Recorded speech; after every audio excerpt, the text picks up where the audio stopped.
toward the one, the perfection of love, harmony, and beauty, the only being, united with all the illuminated souls who form the embodiment of the messenger, the spirit of guidance.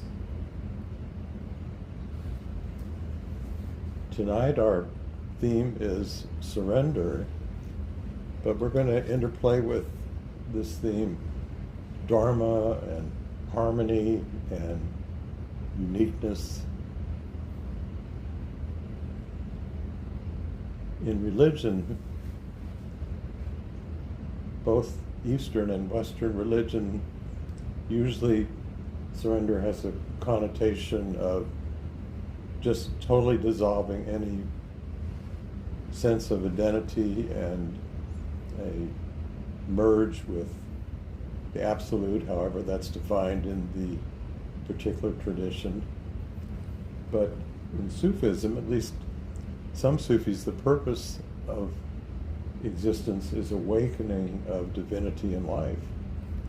So if we disappear ourselves, it's pretty hard to imagine how we can fulfill that purpose. And if that purpose could be fulfilled by us disappearing, it would raise the question, well, why did the divine bother to have a creation in the first place if the only way the divine could get what the divine wanted was for the beings in creation to disappear themselves? It doesn't seem to make a lot of sense. So we want to see if we can have a different way of understanding this. So many of you are familiar with the Sufi principle of fana, F-A-N-A. If you're not, the traditional translation of fana is annihilation of the ego. But in actuality, it's not an annihilation of anything that's the real of our being. It's a freeing ourselves from the illusion of identification, which keeps us from experiencing the true reality, not only of who we are, but the existence that we are a part of. So how do we get from A to B? Hazrat Khan has said that spirituality is the process of becoming a natural human being. So you might think, well, hey, that doesn't sound too hard. We're human, so I just have to do what comes natural.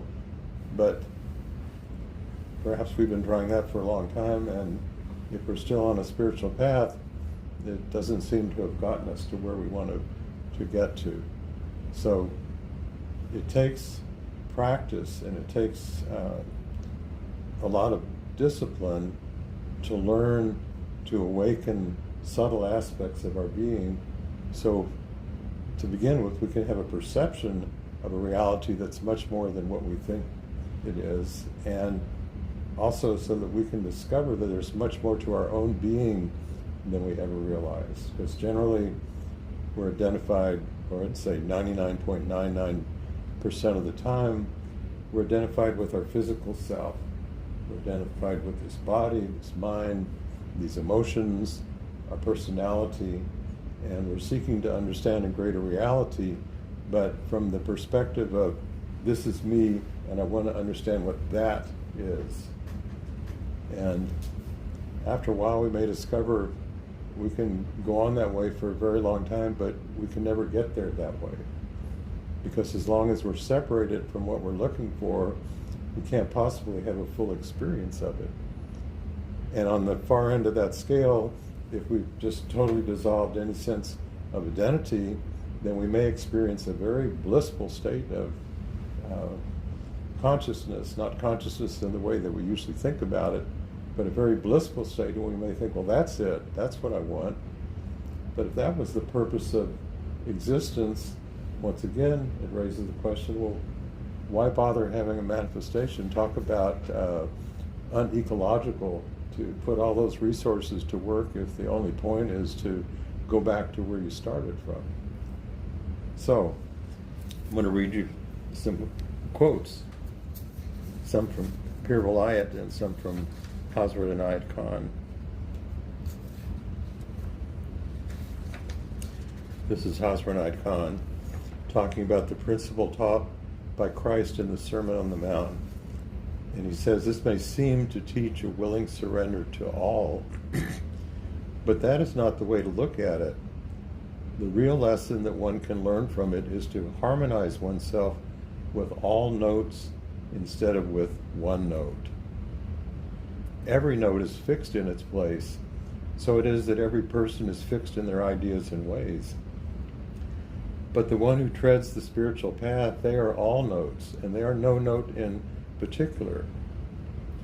Therefore, they may rightfully be called the keynote, the note which makes a consonant chord with every note that's played with it. There is no beauty where there is no harmony. And I think this next part is such a beautiful statement. He says that harmony is the fruit of love. Harmony is the fruit of love. Therefore, by attaining harmony in life, one reaches the perfection of all three, love, harmony, and beauty, which we say in our invocation, toward the one, the perfection of love, harmony, and beauty. And it says toward the one. It doesn't say arriving at the one, because there's no end to it. Otherwise, there would be no evolution of divinity in existence. So, what is it that we surrender? Well, a necessary ingredient is that we need to surrender our previous ways of conceptualizing ourselves and all that we are experiencing. As long as we have a preconception of the way that things are, we're fixing it. It's like it becomes a static thing, and there's no room for change in that. There's no room for evolution or growth. There's no room really for awakening.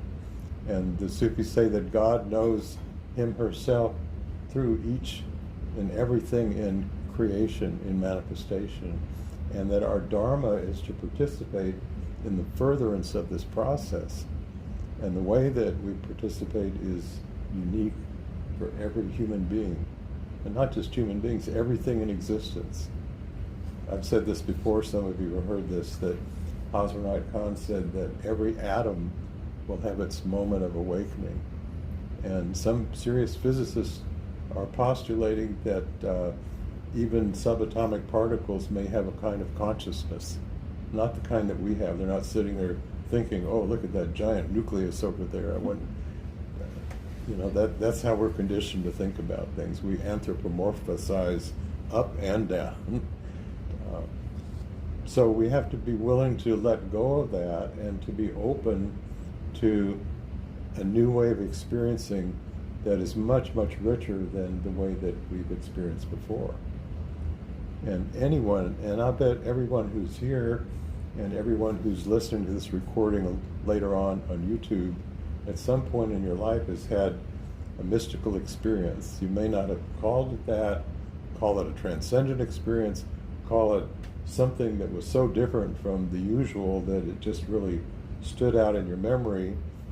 And afterwards you may have thought, well, that was just fantasy, or that was just a dream, or whatever. But you may also have thought, that was the most real thing I've ever experienced. I want to get back to that. So what do we try to do? We try to recreate whatever it is we were doing before that happened and hope that we can make it happen again. And that never works, because it's something that's spontaneous, but it may be something that's spontaneous that is the fruit of years of working on spiritual practices to help us refine our breath, help us refine our awareness of subtle energy, the subtle centers in the body, different states of consciousness that are very different from our usual dualistic ones. But we've all probably had experiences like that, where colors seem much richer, where time seemed to stand still, where everything seems so beautiful.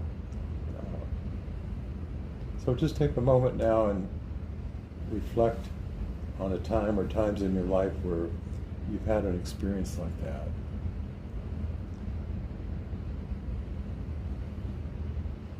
And contrast that to your day-to-day way of going about your business.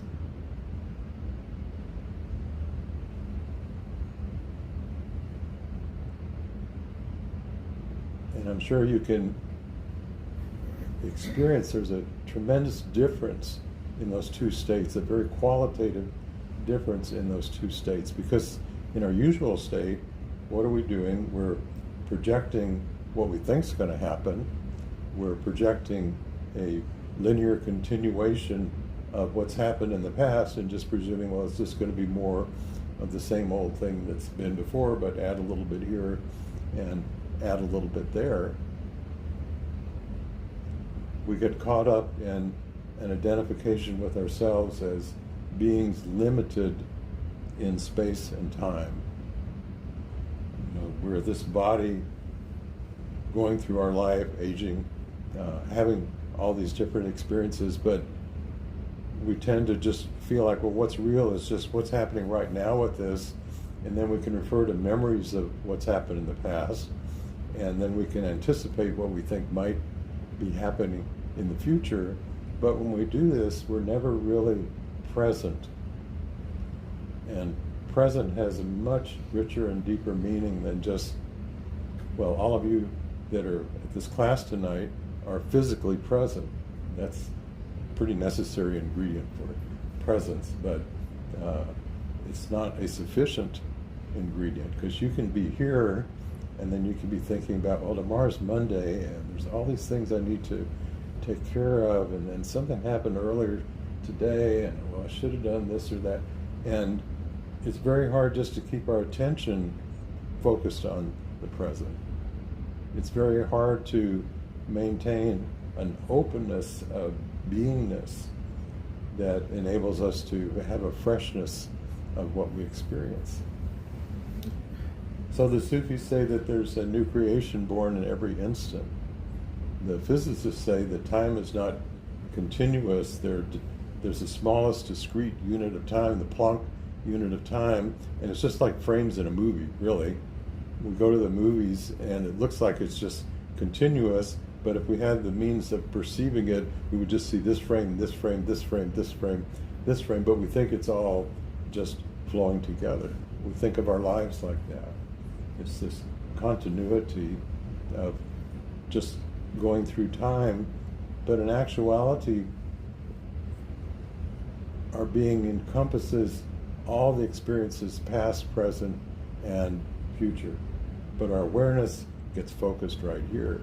And so we're just present to what we think we're relating to at this moment.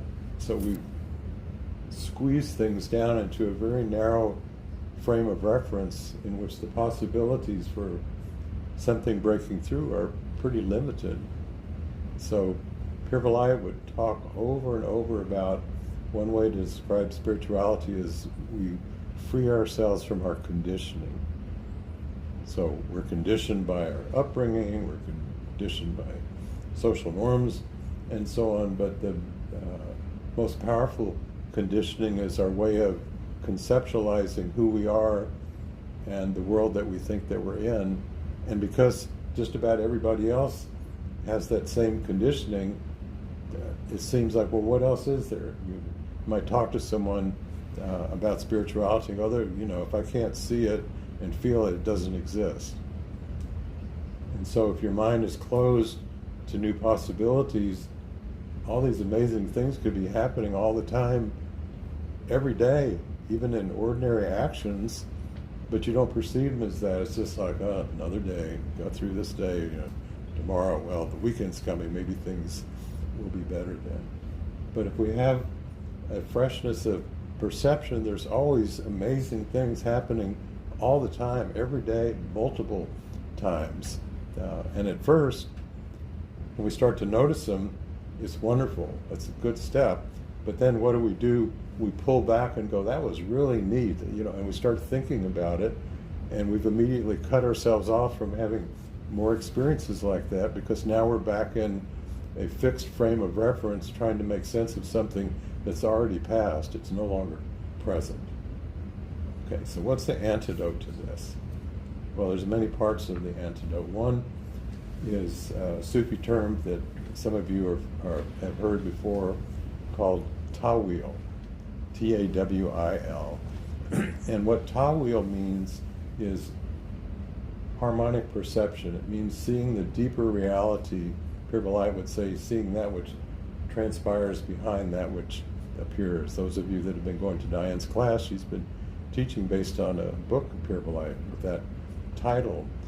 So if you're sitting with a rose, it's having a deeper experience of the archetypal nature of that rose, instead of that's red, it's pretty, it smells nice, it's soft, it's got thorns, concepts about it, instead of the fresh experience. But for harmonic relationship perception to take place, we cannot be in a dualistic state of consciousness. So this seems kind of paradoxical. You may go, well, how else can we experience things? I'm here and here's what I'm experiencing. There's a much richer way of experiencing something where you're still very much you, and what you're experiencing is very much whatever it is, but now there's a flow between you and what you're experiencing, a circulation. It's not, we lack good words for this, it's not like it's going back and forth and back and forth. It's like all the parts of each of you and what you're experiencing are having an impact on the other parts, and it's constantly changing. And when you have that kind of openness with something, then you do experience the deeper reality of what you're experiencing. But guess what? That's impossible to take place unless you are in a state of experiencing, even if you didn't think of it that way, the deeper reality of who you are. You can't harmonize with something if you're Johnny One Note and you're trying to harmonize two keys on the piano next to each other. Good luck trying to make those harmonize. You have to be able to modulate in terms of what you're experiencing to harmonize with it. Okay? So that's one step. So what would it be like to go through the day and having a freshness and openness of experience and not disappearing, because you certainly don't want to disappear your consciousness when you're driving down Padre Island Drive at rush hour, unless you want to get to another plane real quick. And it seems hard to conceive of how can we be in this state of freshness and very much be ourselves, but we're not locking things in to preconceptions. We have this openness of what can become, the space of possibilities. And so we could say, well, this is a kind of surrender. What are you surrendering? You're surrendering your, Sufis have this term nafs, which usually has a pretty negative connotation. It's like the ego. Sometimes, it's said you want to just annihilate this naf, or you want to, it's keeping you from getting to where you don't want to get rid of your essential nature of yourself, but you want to be able to be in a state of fluidity where you're not fixing your conceptions either of you or what you're experiencing. And it's very much possible to more and more be in a space like this. And when you are, life seems much, much richer. And you can't possibly be bored, because there's always an openness to what may come through. I've said this before, we think of Gabriel being the divine messenger, which is quite true, but usually we think of it as, well, Gabriel, this angel up there, and comes down with this message from God and delivers it to someone. And at different scriptures, delivers it to different beings, to the Prophet Muhammad, to the Virgin Mary, and so on. And those are wonderful. But we could say that everything in its uniqueness is announcing itself, or longing to announce itself to everything else in existence. It's like one unique aspect of the divine is wanting to reveal itself to all the rest of divinity. And conversely, we're having a longing in whatever we're experiencing to partake of that unique aspect of divinity that's revealed to us through our relationship with it. It's not revealed to us if we're in this separated state of consciousness. It's only revealed if we're in this state of harmonic perception, where we have this fluidity and openness, but then it is. And it's in everything. It's in nature, it's in inanimate objects, it's in people. So many possibilities. The way that the divinity shines forth in existence, like Christ said, if we have the eyes to see, if we have the ears to hear, and this is what he was talking about, if we awaken the subtle means of perception that are much more than just the physical means of perception of our five senses. So a lot of spirituality is a training of ourselves to discover these subtle senses, to awaken them, to be able to tame the mind's tendency to just go on and on with chatter, and even when we're by ourselves, and this is the human condition, we have this running dialogue goes on in our mind, and it's very hard to just slow that down and just to be with something, anything, and not having that go on. But as long as that's going on, it's like there's the most beautiful music ever made, but now we have this soundtrack going in our heads that drowns it out, and we not only can't hear it, but we don't even know that it's there. And we're wondering why, what's this divinity business? I don't see anything here. What, if God's in everything, how come I can't see it? Well, the I asking that question, guess what, is never going to see it, because that's not the frame of reference that's necessary to be able to experience the divine presence. Okay, let me read just some more quotes here.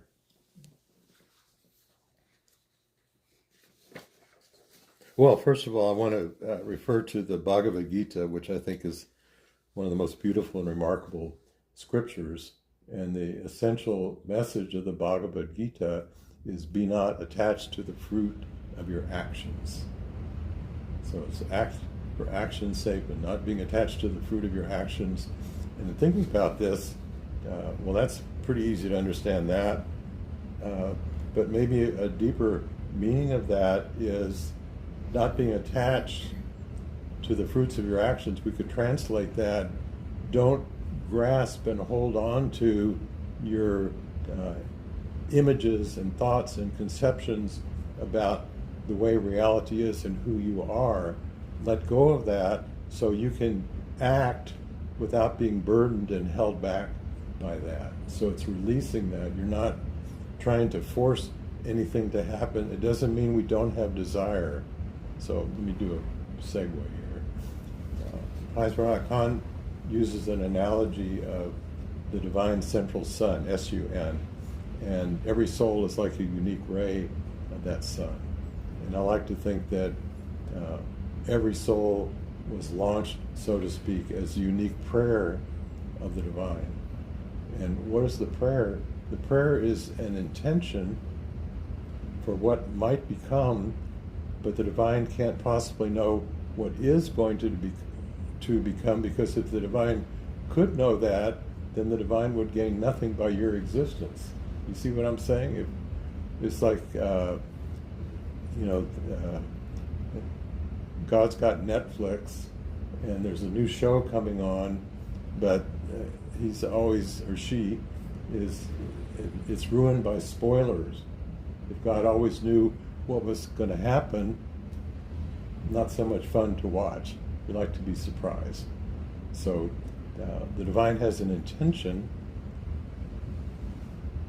Hazrat Khan also says every desire begins with a divine impulse, but that impulse is, on one end, is distorted by the time it gets to our consciousness, sometimes by 180 degrees.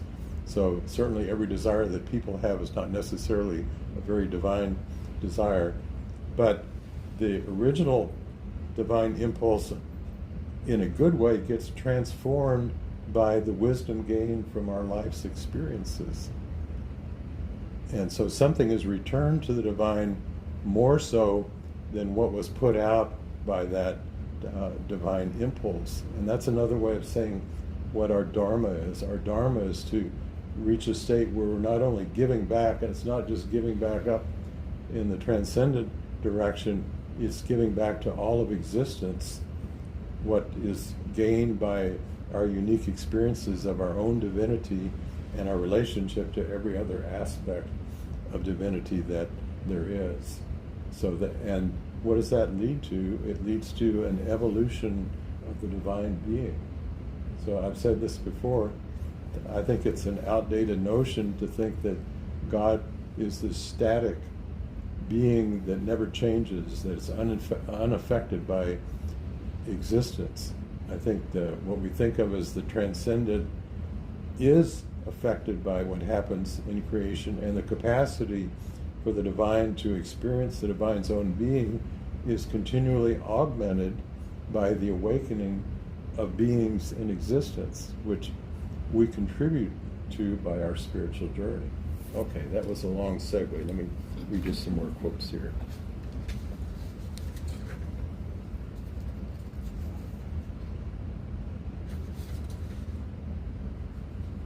This is Pir Vilayat.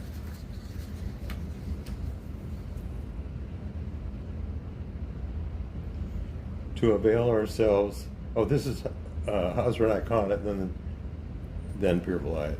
First part. To avail ourselves of this divine power which we inherit, we need to awaken it. We inherit the divine will as our own divine heritage, and it is our consciousness of it which makes it greater. The fulfillment of this whole creation is to be found in the human being, and this object is only fulfilled when the human has awakened that part of him herself which represents God, him herself. This is Pir Vilayat. The clue is in one's faulty representation of God as other, which stands in the way of calling upon the transpersonal dimension of one's being. If one is encapsulated in one's ordinary consciousness, it is admittedly difficult to include the impersonal, transpersonal area of one's being. It requires of one to reconcile complementary ways of identifying oneself, to grasp that while being unique at the more personal level of one's being, at the highest levels of one's being, one is coextensive with all beings, which is what we generally mean by God. Here lies the secret of spiritual sovereignty.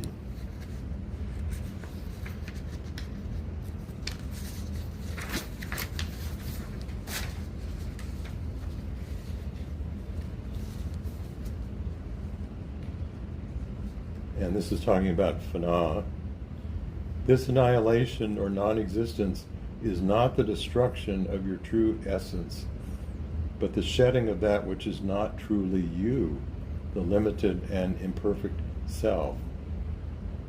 This means that the one that will die is the imperfect self which covers perfection. The one that will live is the perfect self.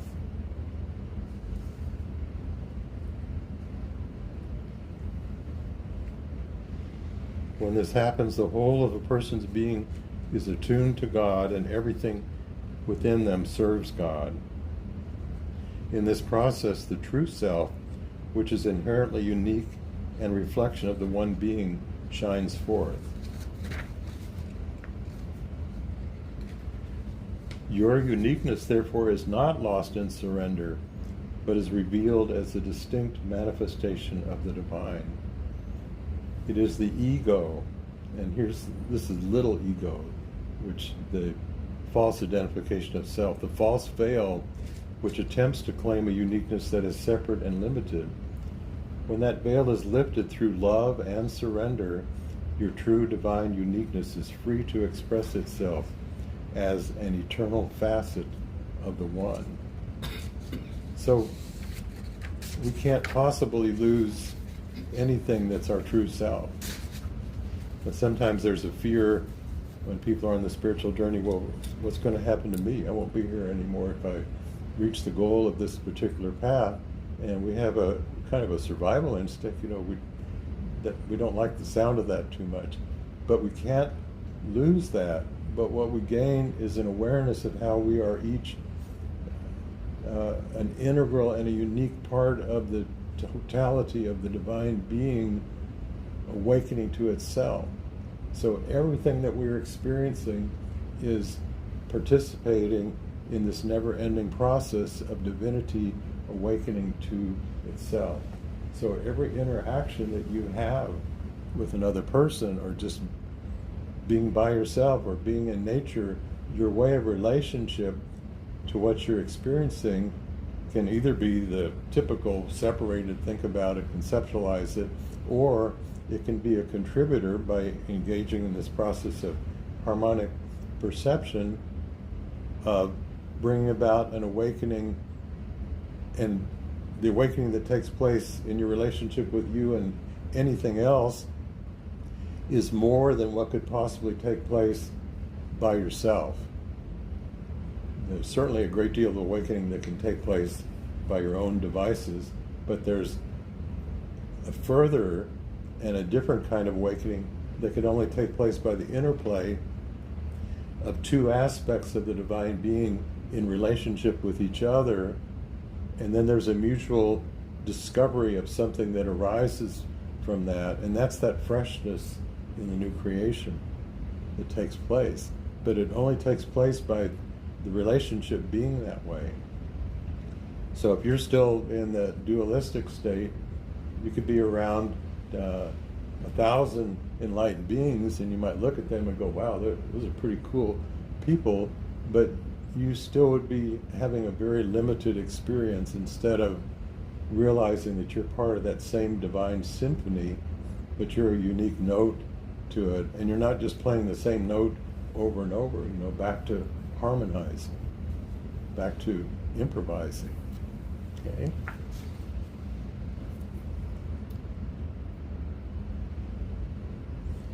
Therefore, God knows himself by his manifestation. Our individual existence with all its distinctness serves a divine purpose. Manifestation is the self of God, but a self which is limited, a self which makes God know that God is perfect when God compares God's own being with his limited self, which we call nature. Thus, the purpose of the whole creation is the realization that God gains by discovering God's own perfection through God's manifestation. So we say, well, God is perfect. Okay. We could say, well, each of us is perfect. We're a perfect manifestation of divinity. And I could also tell you, well, you have $100 million in a Swiss bank account, but I'm sorry I don't have the login information. Not going to do you much good. So this is saying that God discovers God's perfection through God's manifestation. It's not already known, and that perfection isn't ever finished toward the one, the perfection of love, harmony, and beauty. We say that invocation from our vantage point, but we could also think of the divine being saying that invocation toward the one, God's own perfection of love, harmony, and beauty that takes place through every aspect of creation. So it's God's desiring for the same thing that we're looking for, only on a very universal scale that we're each part of.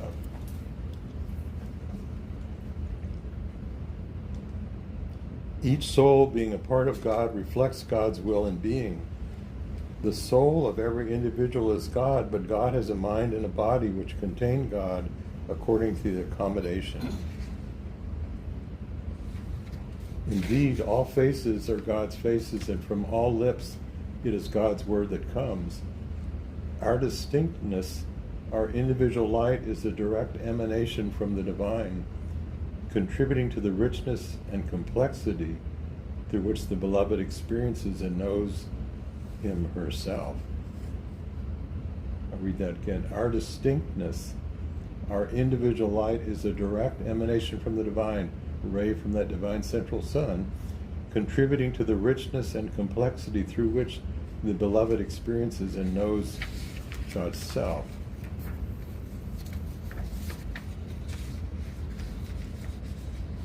Does the Sufi seek the presence of God? No, the Sufi does not seek the presence of God, because where there is a presence, there is a duality. And the Sufi's aim is unity. But I would modify this and I'd say what I call relational unity, that maintaining of our uniqueness in relationship.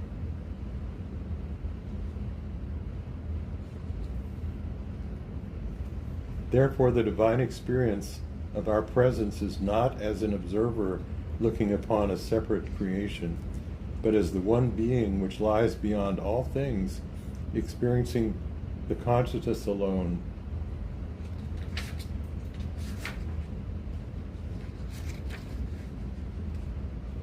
The Creator, by means of the human heart, experiences life within and without. I love this. The human heart is the very vessel through which this divine experience unfolds. This suggests a profound truth.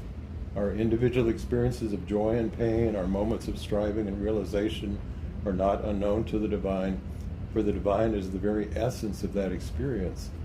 The soul is the ray of that sun, which is the infinite spirit.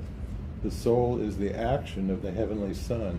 It manifests and returns as one exhales and inhales. Our presence, therefore, is not merely observed by God. It is a manifestation of God. I'll read that again. Our presence, therefore, is not merely observed by God. It is a manifestation of God. Every step of our journey, every breath, every feeling is part of this divine unfolding. Ultimately, the presence of God is within and around us, not as a distant observer, but as the very essence of our being and the fabric of all existence. Our perception of God's presence transforms as we awaken to this unity. And I said at the start of this I was going to tie in Dharma to this. So Dharma means purpose, the unique purpose of each being. Dharma, in the language of the Hindus, means religion, but the literal meaning of this word is duty. It is not merely an external obligation, but a living principle. It suggests that one's relation to every person in the world is one's religion. I'll read that again. It suggests that one's relation to every person in the world is one's religion. And the more conscientiously one follows it, the more keen one proves in following one's religion. The Prophet of Islam may be quoted where he says, "Every soul has its own religion." This means that every soul has a certain direction which it has chosen, a goal to attain during life. This goal is a certain ideal which depends on the soul's evolution. And then I mentioned we're going to tie harmony into this. How does this individual Dharma, this unique purpose, relate to harmony? Harmony is the very breath of life itself. Harmony is the source of manifestation, the cause of its existence, and the medium between God and the human. Harmony is the medium between God and the human being. So what does that say? Whenever we're engaged in this process of Tawil, harmonic perception, it's the divine experiencing the divine. It is the ultimate goal of all striving for the peace for which every soul strives, and which is the true nature of God and the utmost goal of the human being.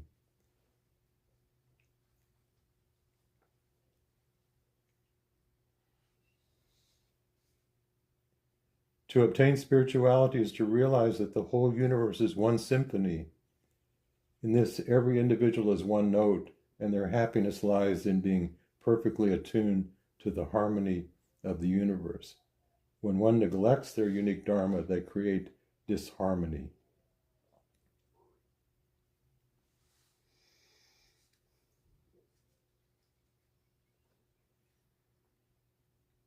By cultivating this willing surrender and aligning one's individual will with the divine will, one attunes their heart to the ultimate harmony. It is in this attunement that one finds true happiness and peace, realizing that the true delight of the soul lies in love, harmony, and beauty, the outcome of which is wisdom, calm, and peace. The more constant they are, the greater is the satisfaction of the soul.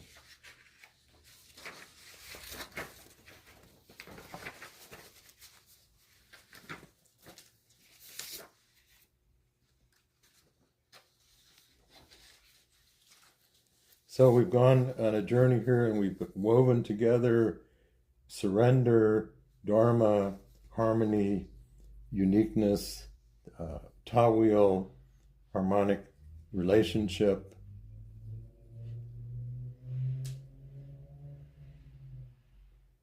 So we can say that, and this was something new that occurred to me as I was thinking about this topic during the week before the class, is we think of fana, which is a breaking down of the old, so we can engage in a process of self-organization, and then baka, B-A-Q-A, which means rebirth or resurrection, can take place. But I must say I've thought of that in kind of in a linear way. Well, we go through this shattering of the old, and then we're in this in-between state, and then we awake. And that's very much true, that from our normal means of perception, that seems to be the way that it works. But what occurred to me is that fana is simultaneous with baka. Self-organization enables a furthering of divine awakening in existence, so that they're always in the new creation that's taking place at every instant. There's always this instantaneous fana, letting go of the previous, and the baka, the rebirth of what can emerge, and it's just happening over and over and over again, because if it wasn't happening, then we'd be stuck with having this wonderful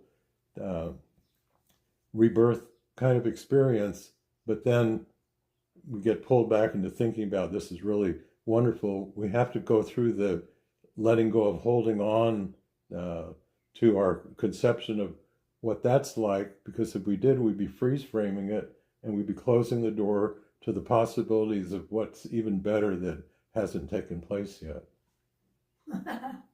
So we want to leave that door open. So let's just take a little while and close your eyes.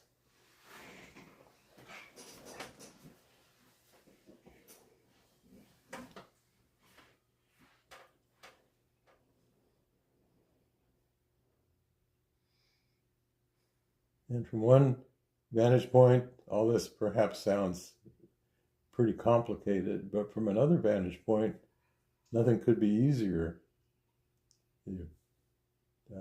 An analogy would be you're hiking and you're feeling really weighted down, and then you discover there's 25 pounds of rocks in your backpack.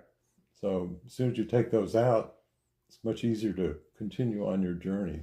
So it's continually letting go of the baggage that's caused by our identification with previous states of being and anticipated future states of being, so we can truly live in a space of possibilities of a fresh emergence at every instant.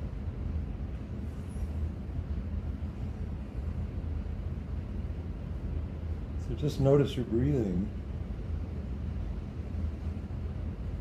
And even every breath you take is a fresh dispensation of not just the oxygen in, carbon dioxide out, but prana, life energy, light,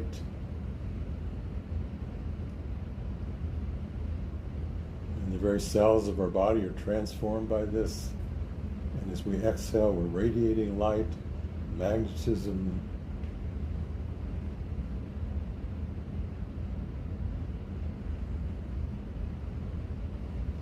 We're always in a process of becoming without end.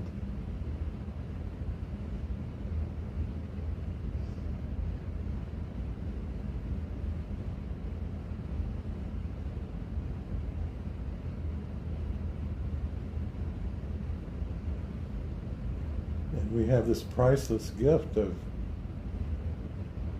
being able to participate in the Divine's awakening to the Divine's being, which each of us is a part of, not separated from. We're each elements of the Divine awakening to the Divine's being.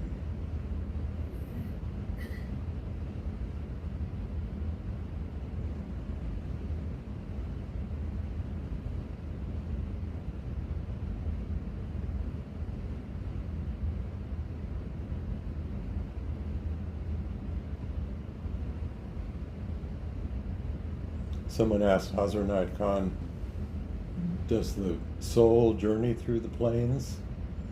And he responded, no, God journeys. We're each God's journey through existence.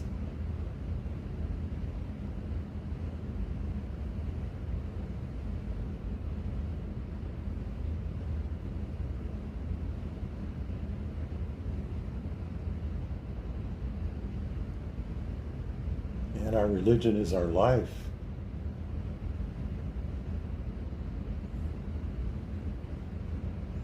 Our communion is every experience.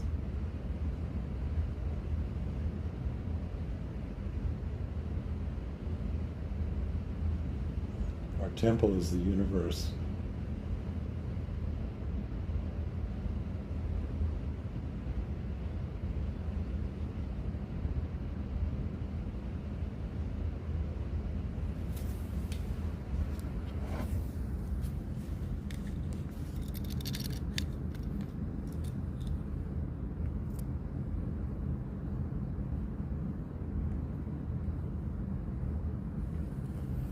And may the message of God reach far and wide.